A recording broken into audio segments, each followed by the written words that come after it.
ఒకప్పుడు నడిచి వెళ్ళడమే సుదీర్ఘ ప్రాంతాలకి అలవాటు.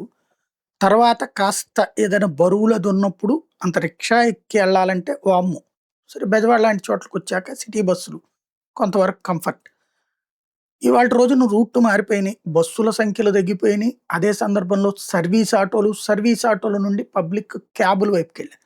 ఇప్పుడు ఆ క్యాబులు అలవాటు పడిపోయాక, అది కూడా ఏది ఉబర్‌లు లేకపోతే ఓలాలు ఇయొచ్చాక అలవాటు పడిపోయారు. ఆటోలో రూ. 200 అడిగేటటువంటి చోట్లన కారులో రూ. 150కే ఎళ్ళొచ్చేస్తున్నారు. ఆ స్టేజీలో అలవాటు పడిపోయారు. ఇప్పుడు అంత అలవాటయ్యాక ఇప్పుడు కిలోమీటర్‌కి రూ. 25 కావాలన్నది ఇప్పుడు ఆళ్ళ డిమాండ్.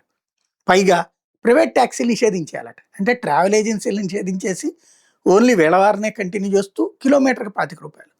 ఇది ఈ డిమాండ్‌ని ప్రభుత్వం వాళ్ళ చేతుల్లో వాళ్ళేం చేయరు.